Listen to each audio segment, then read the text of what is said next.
沙頭角實施第2階段開放後，一直想去睇下曾經神秘嘅角落。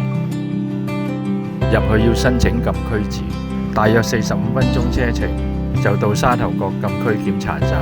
警察會上車檢查大家嘅禁區許可證同埋身份證。係咪買飛啊？你幾多個人啊2個啊？2個2毫子一位。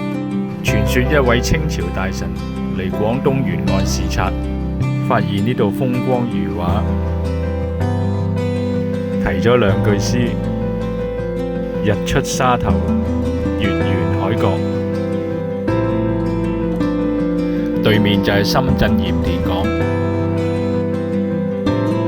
沿住避風塘行返出去，遠處就係沙頭角公屋、迎海樓，牆身色彩繽紛，配上橙色瓦頂，着起好似魚類服飾，冇麒麟助興。跟住就行到中英街檢查站。Hello， 大家好，我係 Kelvin， 呢度係上水巴士總站。今日坐78號 K 去沙頭角。沙頭角實施第2階段開放後，一直想去睇下曾經神秘嘅角落。沙頭角係禁區，入去要申請禁區紙。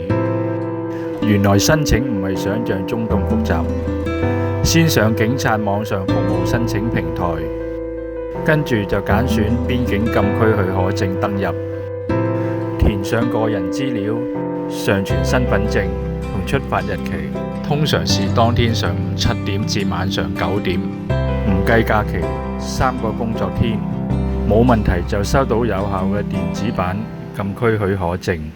大約45分鐘車程就到沙頭角禁區檢查站，警察會上車檢查大家嘅禁區許可證同埋身份證，跟住就可以進入沙頭角嘅市中心。你又可以喺上水坐55號 K 小巴入嚟，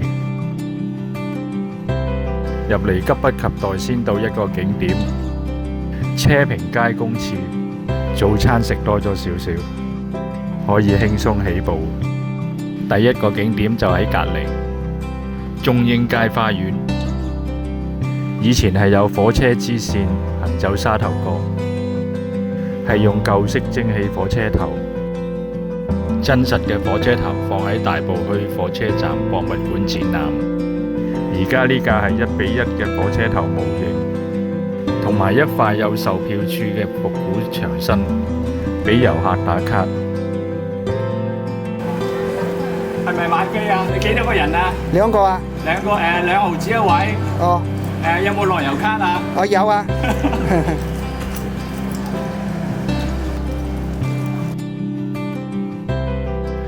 多謝呢位遊人客串聲音演繹。跟住行去下一個景點，見到一座白色完整嘅廣州騎樓群建築，呢條就係出名嘅新樓街，糅合咗中西建築風格嘅騎樓。樓上係住宅，騎樓地下係商店，而呢座騎樓於20世紀初建成。呢度曾經有一段興旺嘅日子，一般賣布匹、金飾、電器、雨傘等日用品，最好生意係賣藥材。當年國內最缺乏嘅係成藥同埋藥油，因為香港嘅藥材比較好，基本上呢度有乜都可以賣晒。到咗1997年政策改變同埋中英街嘅出現，生意就開始淡靜下來，好多鋪頭都結束營業，有啲仍然保持住舊日風格嘅廣告招牌，感覺好似返去那個民初街嘅年代。沙頭角故事館收集咗舊日用過嘅物品喺度展覽，可惜今日休息。新樓街22棟騎樓均被列入2級歷史建築。對面一河之隔就係深圳嘅鹽田區。呢棟咁靚嘅建築物，過去曾經係一座酒莊，而家係免稅品店。跟住行去碼頭方向嘅打卡位，行完再由另一邊避風塘入返市區中心嘅位置，或者喺市中心行完先過嚟碼頭呢一邊，睇下行程自由安排。對面矮啲圓形嗰棟係深圳中英街歷史博物館。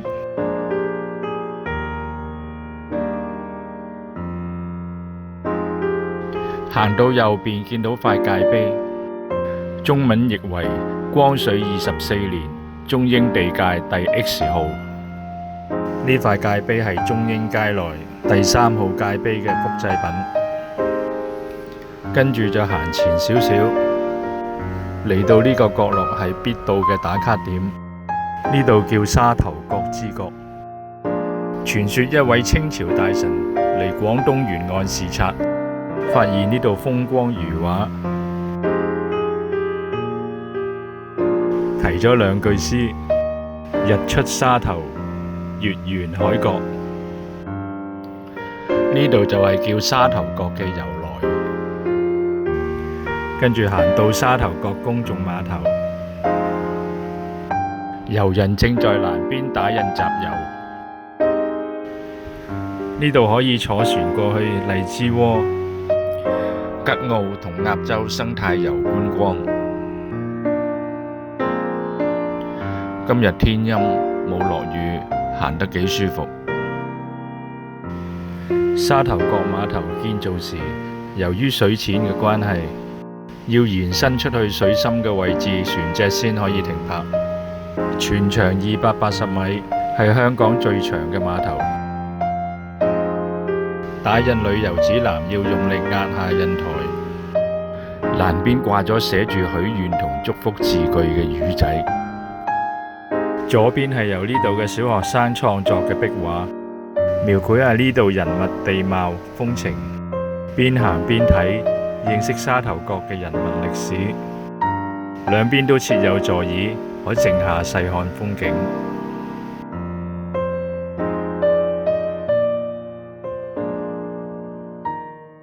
客家小菜炆豬肉缽、鹹雞、墨魚卷、蠔餅，好味到要揮揮手。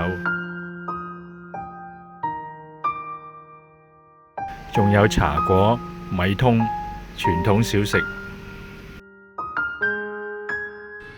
對面就係深圳鹽田港，水桶連成一線，係分隔兩地水域同防止走私。差不多5分鐘行到入嚟，嚟到盡頭又係一番景色。海面泊滿魚排，不過比起以前呢度已經好少魚獲。對面就係可以由鹿頸行入去嘅谷埔，年初先由谷埔望過去沙頭角呢邊。原本打算順道往荔枝窩觀光，由於時間唔夠而放棄。碼頭左邊就有白色燈塔伴住嘅天涯海角，水面不時有大群魚仔跳躍。由碼頭盡頭行返出去，繼續餘下嘅行程。小艇就係由對面谷埔碼頭載客過嚟嘅。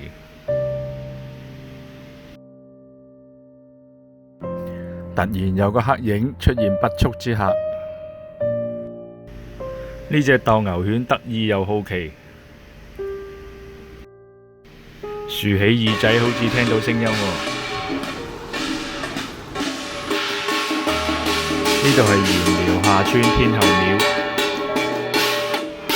原來呢日係天后誕，進行酬神慶祝活動。相傳天后廟建於清朝嘅初期，之後經過多次維修，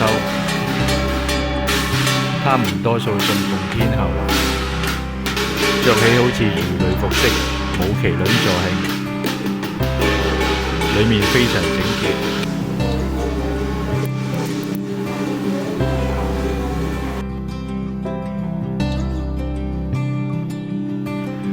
神相當漂亮威武。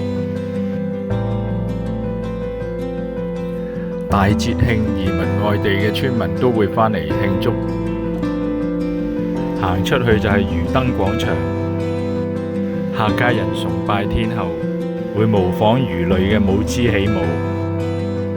表演時由舞者手舉魚燈同埋蠟燭，展現海底世界。曾經入選2008年國家級非物質文化遺產。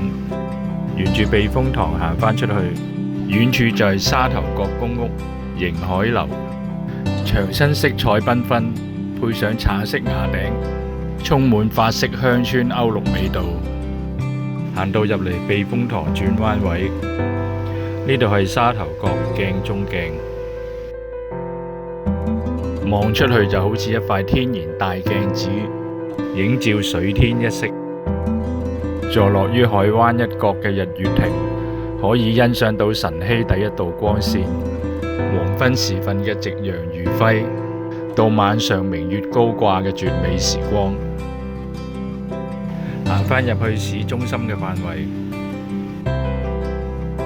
沙頭角屋村嘅外牆本來係素色嘅，後嚟翻新工程變成粉色系列，部分樓宇油上橙色，加配白色橫紋點綴，睇嚟有啲似三文魚咁可愛，又叫做三文魚屋。金記餅店有40幾年歷史嘅沙頭角懷舊餅店。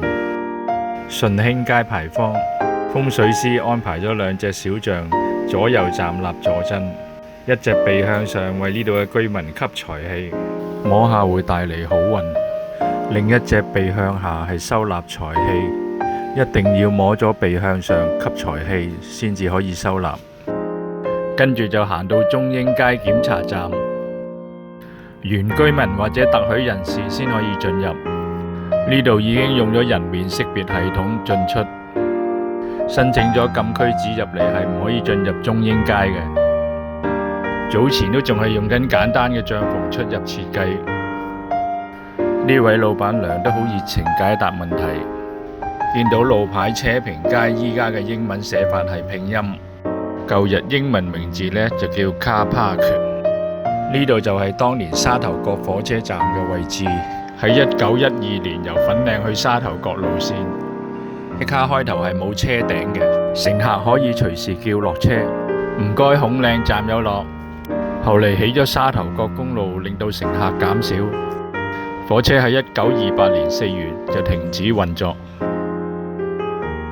行過玻璃窗隔住嘅就係中英街入口，天隔一方。偶然喺路上面遇到，大家會點下頭，微笑一下，然後各自繼續碌下手機。友善嘅柏林圍牆，行入盡頭係一啲賣涼果小食嘅攤檔，同埋出名嘅海山酒樓。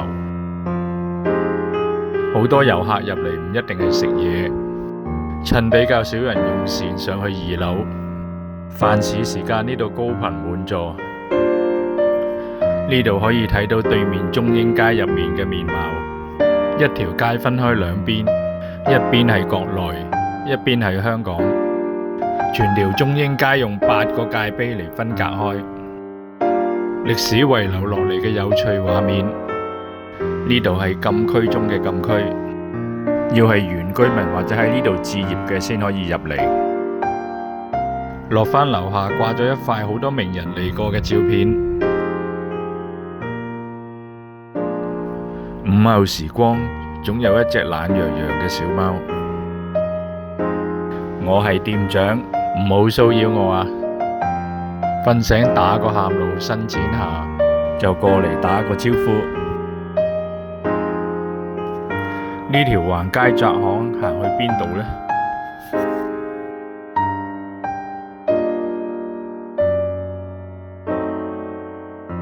原來行返出去復古火車站位置，同新樓街角落有間街角冰室，可以入去感受下呢度嘅味道。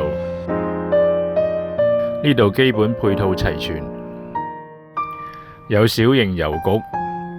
今日休息。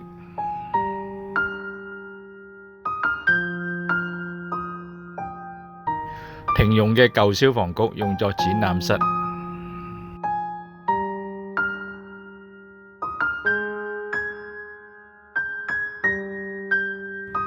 展出舊日照片。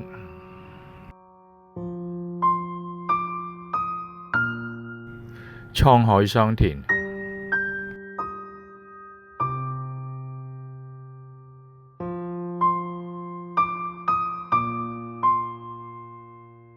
呢度配合兒童消防局主題，俾小朋友着起消防服裝打卡。另外展示一部復刻100年前嘅手推消防車，俾遊人近距離觀看。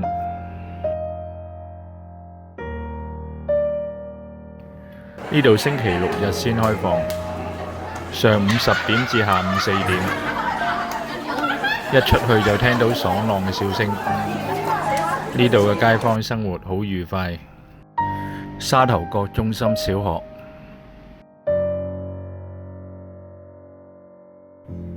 行到嚟順平街，寓意順利平安嘅意思。有幅牆上壁畫描繪呢度酬神慶典嘅活動，而轉角順龍街呢幅呢，就描繪居民按傳統每年都會舉辦天后誕慶祝。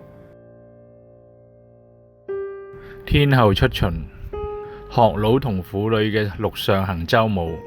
每10年呢度慶春約7條村，仲會合力辦一次大型慶典。遊人睇到壁畫都會感受到熱鬧嘅氣氛。壁畫前邊就係巴士總站，要坐車出返去啦。可能下次要再嚟試下呢度嘅客家美食，同一啲遺留咗值得睇嘅地方。下次再見。